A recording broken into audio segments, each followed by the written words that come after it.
Intimacy anorexia was totally a different thing to kick. Totally. Sexually, like my sexual addiction, I was sober the day I was sober the day I got caught. The next day I was sober, and I never went back. But intimacy anorexia took a lot longer to come around. I continued like kind of going back into these intimacy anorexic behaviors without even knowing it. I didn't even see it.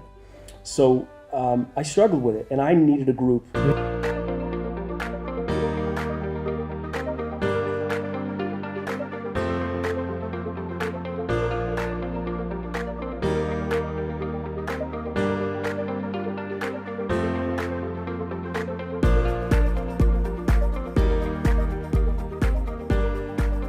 Welcome back. As we've been talking about this flesh pattern called intimacy anorexia, that withholding.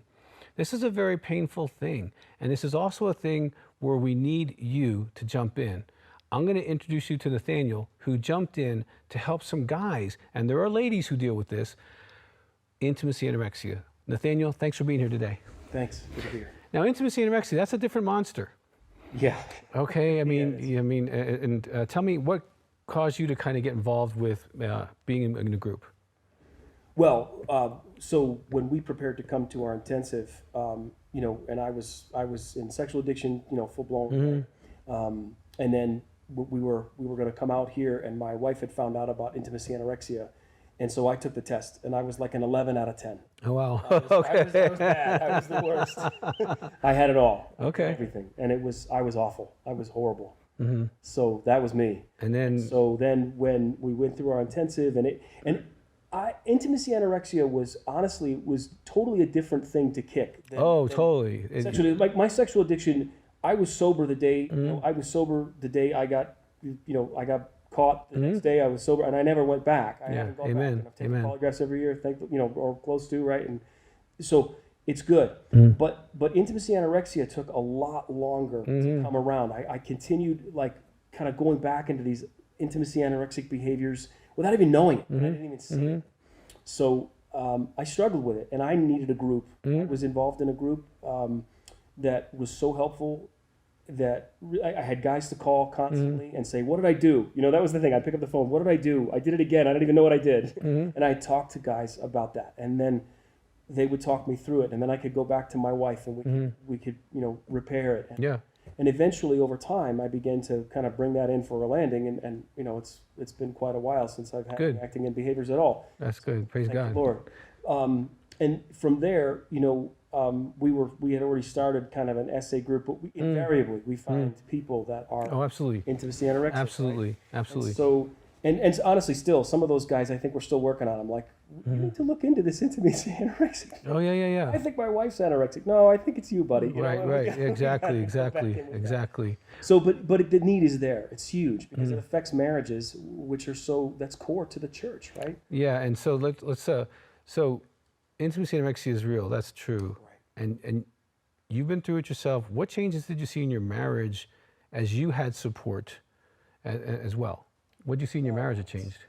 It's my wife can answer that better than I could, but certainly it's huge. I mean, the ability to actually connect, the ability, to not withhold, to have real intimacy, to be, to be in real relationship. Absolutely.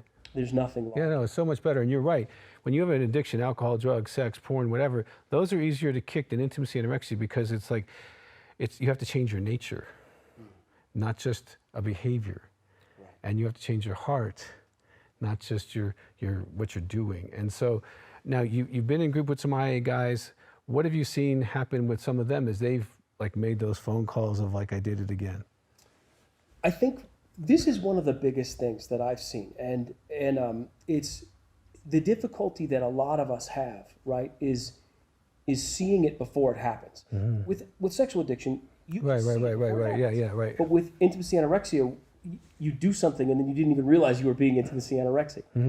And what I began to realize was to help guys pay attention to what they are feeling, even in their bodies, right? So like, and I say to guys, when I feel my blood pressure start to go up, you talk about posturing. Yep, that defensive, defensive posture. That's in the workbooks. We talk about that. What's your, What's your body language saying? And so when you begin to pay attention to that, and I think that the trigger word is pride. When I feel my pride start to, my ego start to puff up, then I know I got to watch myself, because I'm about to withhold in this moment, in this situation.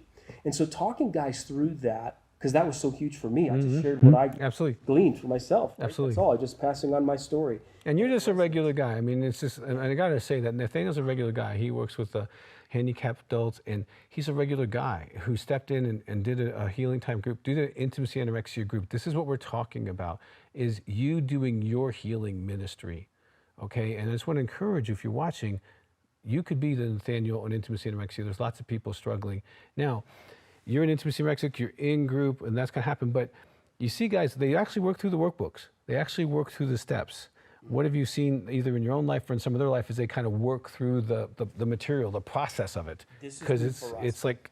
Yeah, well, we had, in the group that I am coordinating now, we haven't even begun. We're just still getting guys like fresh into what is intimacy anorexia, what does it look like. But already, I think some of the eyes are starting to open and go, oh, well, I think maybe I am that. You know, I've had a couple of guys come to me after we've talked about it back and forth, and we keep hammering, and they go, you know, I do act like that, and it is affecting my marriage. So we're right at the beginning of kind of seeing the sun come up on that. Okay, good. And it's beautiful. So as we get into the workbooks, I probably have more to tell. But as I've watched other guys in the groups that I've been a part of do that, the change is profound. I mean, it's profound. You see marriages go from completely stagnant to alive and flourishing. There's a guy that I still contact that is no longer part of my group. He's been out of it for years, but I still touch base with him and say, hey, how are you? How's things going? And it's just beautiful. Yeah, no. People, I mean, once you identify a flesh pattern, it doesn't really matter what pattern it is. You know, once you identify it and you start working on it. But if you get a team on it, it makes it better. You know, when you have that accountability on doing your steps or doing your workbooks, and you have that accountability, yes, not only did I not do something, right? You know, I didn't criticize her this week. You know, I didn't blame her this week. Those are some things you don't do. But here's what I did do. I was romantic towards her. I was sensual as far as I touched her without like it leading to sex. I was proactive in anticipating her needs this week. It wasn't just that I'm not doing. It's like, no, once you start healing, it's like, well, I start being authentic. I start naturally anticipating her heart and stuff like that. So I really appreciate you, Nathan, jumping in and being part of healing. It's not the men only. You heal, when that heals, you're right, the marriage heals. When that heals, the family begins to heal, and healing just continues to go down. You break the curses off generations.